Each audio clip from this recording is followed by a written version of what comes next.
All right, MyBottleShop. I'm back here. It's Rock Rider. I'm here with Dev Tomlinson, the global brand ambassador from Whitley Neill Gins, and we've been admiring your gins here for the last week or so, Dev. And we're curious about the different flavours. There's 7 different bottles here, and I'm wondering, I think it's 6. I don't know if my 6, numbers are... 2, 4, 6. All right, one's disappeared or fallen off somewhere. We Yeah. don't know what's going on. Right? Now, do you recognise one missing? I don't know. Anyway, so on the range. look.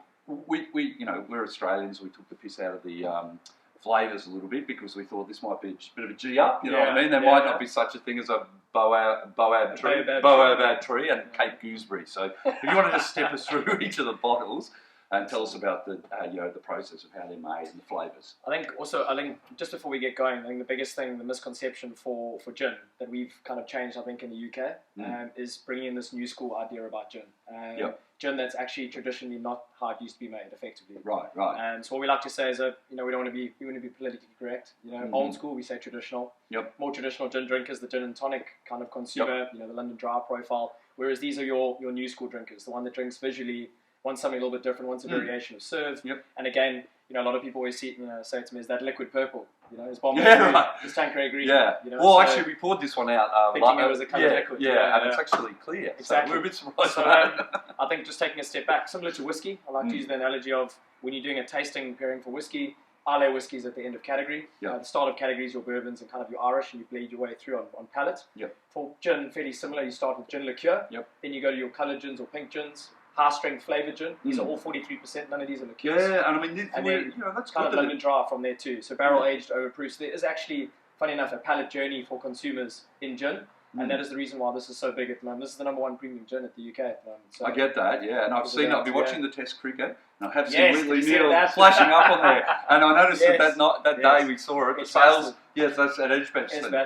And the sales went up the next day. So thanks to the Ashes and Whitley Neill for that. It's good to see a 43% gin as well. Because so many gins are 40%. So something a little bit 37.5 as well. 30. Yeah, I feel like high strength, high flavour. Obviously that's the whole thing that we try to mimic. High ABV carries high good profile. So I think maybe taking a step back. I think obviously. Again, we only have one that's kind of playing in this traditional space, whereas I think the Grapefruit also too, we're going to get to that. We've actually specifically put these in an order here for palate profile today. All right, let's get through them. So let's get cracking. Get cracking. The first one, so the original here is the London Dry. That is where it all started, 2003 with Johnny Neill. It actually dates back, ironically, to 1762, Johnny's family. And they actually sold the recipe to Thomas Dakin Distillery in 1830 to Greenall Whitley. Right, okay. Today that's Bombay Sapphire. Is it really? So there's a bit of a back and forth with regards to background and heritage. Is that right? There's quite a lot behind that brand. All right, so 2003, you fell in love with South Africa. Right. So Nikki, where I'm from, actually, Durban, East Coast, Surfer Town. Wow, quite close to, but close to home here. Right. I stumbled. Sorry about the World Cup. Yeah. There's another one coming up now, so don't worry. That'll be interesting. So we got, we found some unique botanicals, and I think the two that obviously brought you out today for you to have a test out. So which is out of these ones here? Okay, so that's the original. That is the original. So now tell me about on the nose. Baobab. Baobab, Tree of Life. Everyone's seen The Lion King, so the Tree of Life, everyone knows that. Now tell me, how do do you get a flavour of a gin out of it? A baobab tree. It's a long way up. It's 200 feet high. Really? Come on. It's got a massive fruit on it that grows the size of a football. Right.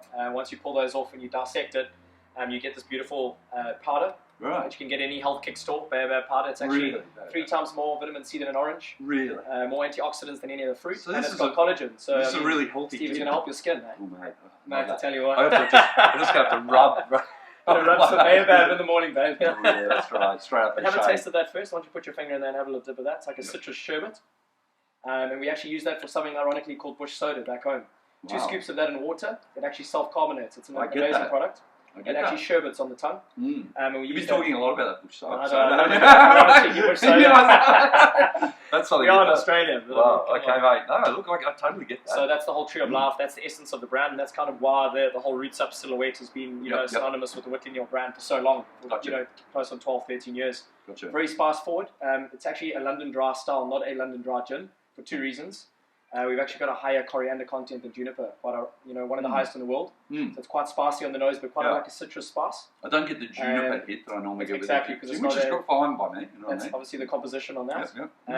And then I think that the thing I want you to note is definitely the finish on that wins it a gold award every year. IWSC, San Francisco. It's got a lovely finish. That baobab cream finish is exactly what I've given you a little palette on that. I get it. We chuck the powder in the maceration. What we do is we chuck it in the original process. When it comes out at the end, it almost uses like salt into water.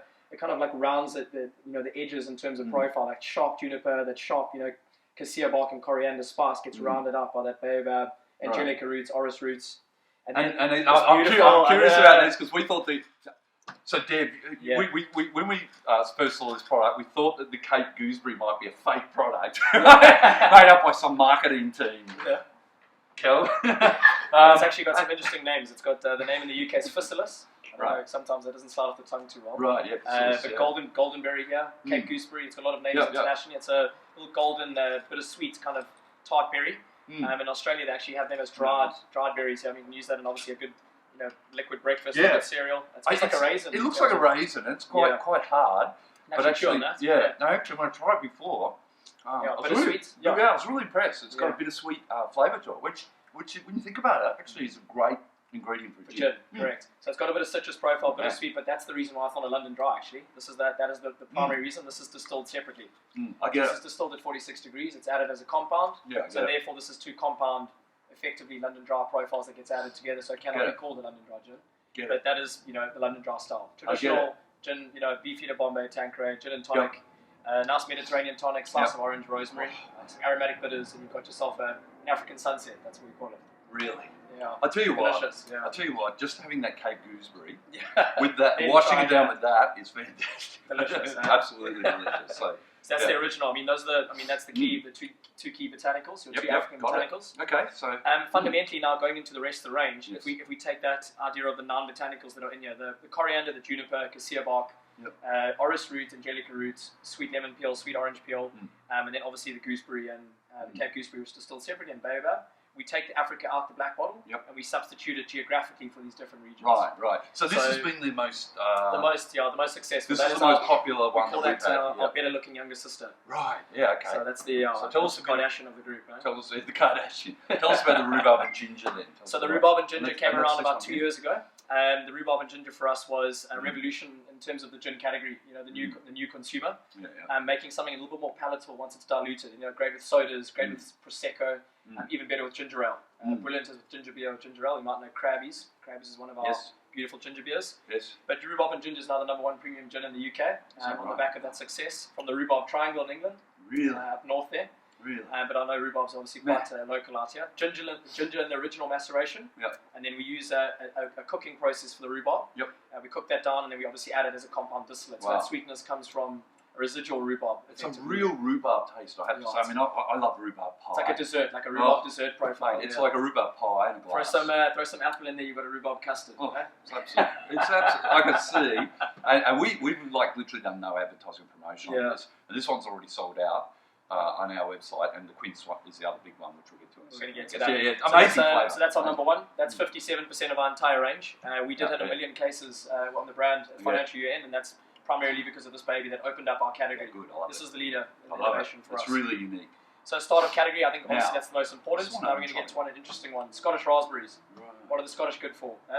Scotch good whiskey, cigar malt. I would say. Average rugby. Average rugby. Shouted out with that. Very average, yes. But obviously good distribution of raspberries too. 40% of the world's export. Amazing. So obviously authentic raspberry that's distilled separately. Right. We do add an agave into the process because what we're trying to go for here is that vodka consumer that's coming into the category. Got it. So this is actually a gin trying to be a vodka. Yeah, well, I mean, I got that a little gin bit. dressed as vodka. I got that with a little bit of the rhubarb and ginger. Well, if we look at this category, I think that's what it is. I mean, you're seeing Kettle One doing botanical infused vodka. These are kind of flavour-oriented gins to try and dress themselves as a new category of gin. Wow. And for me, that is brilliant with a soda. Just breaking that ABV down, some strawberries, raspberries, black pepper, basil. Love it. Beautiful. So as a it is beautiful. That's a lot better than what I expected. I thought raspberry, blackberry. Blueberry, quite intense in terms of flavour, very sweet. But this the sweetness is coming through here. Also clear liquid. Clear liquid as well. Clear liquid. That's right. It's not red, even though it looks red in there, right? So our perfect serve. That is the classic base for obviously a Clover Club. Right. So we actually made the Clover Club is obviously normally straight London dry. Right. Raspberry puree, fresh lime juice or lemon juice, depending on the profile you want, with a bit of egg whites. Shaken, obviously into a beautiful Nicanora or coupe. Yep. Beautiful as the base for that. We call it the home mixologist. The consumer that's now coming to your store, international stores, and buying our brand, adding a mix to it and a garnish, and effectively having a homemade cocktail. Yeah, got it. So I think these are obviously providing that social currency for gin. You know, people talking about it in the social environment and giving the idea of making really cool homemade gin it yourselves or DIY. Got it. Okay. The most exotic in the range. This is the most unique. Scottish the Quince. What is Quince? Scottish rugby. Sorry. I think I'm choking on those Cape gooseberries. Actually, they're delicious. But on my gooseberries. Sorry, mate. I love those Cape gooseberries. So, all right, here the Quince is the most exotic in the range. It's completely different. I guess liqueur kind of profile. Which one's that? But a 43% that one there in terms of colour. Oh. That's brilliant. Also 43. 43 as well. But Quince, what is Quince? You know, like that Persian stone fruit, apple pear profile. Normally have it with cheese. Brilliant with cheeses. Quince jelly, Quince jam.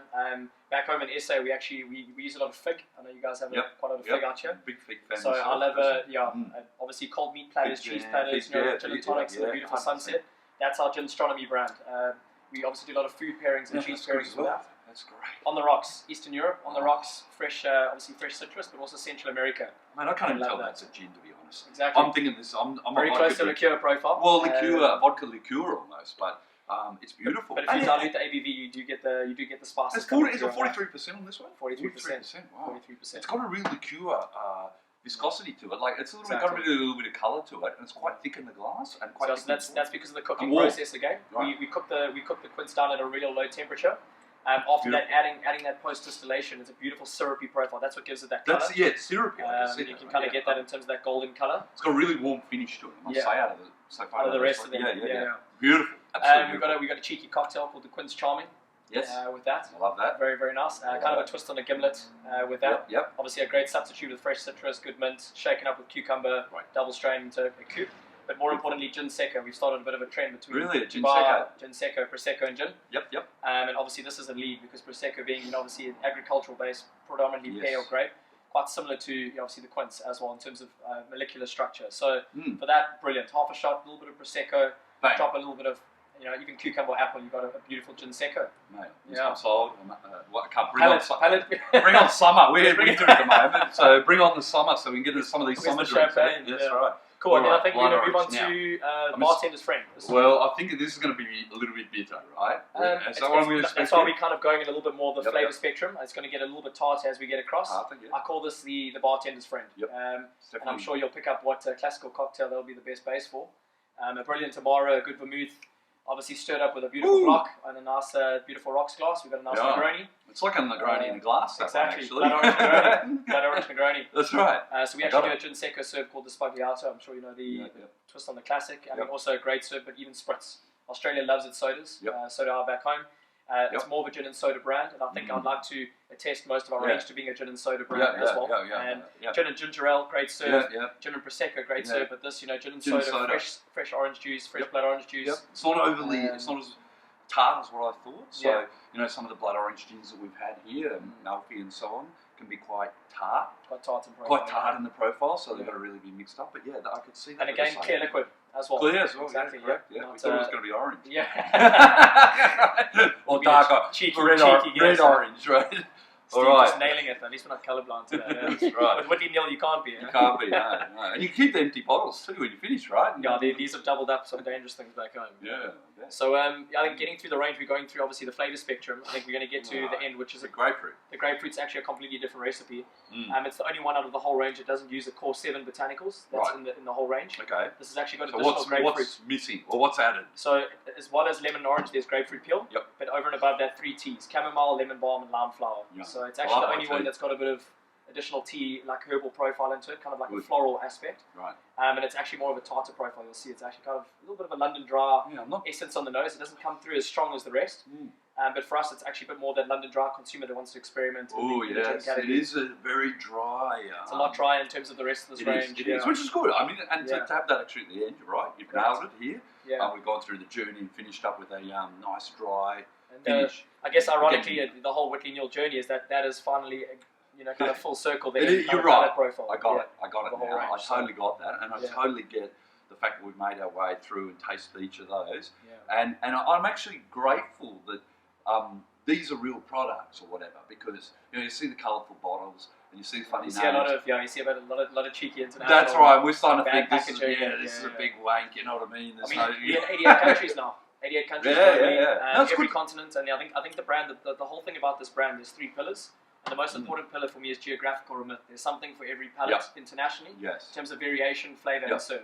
These can all be moved into different spaces. In terms of cocktails versus palate profiles of gin and soda, gin and ginger ale, gin and prosecco, or even neat on the rocks. A lot of people enjoying these just over some crushed ice, fresh citrus. Yeah, and I think there's a lot to cover off with how to drink these, and perhaps it's something that we need at My Bottle Shop. We need to put on our blog, maybe.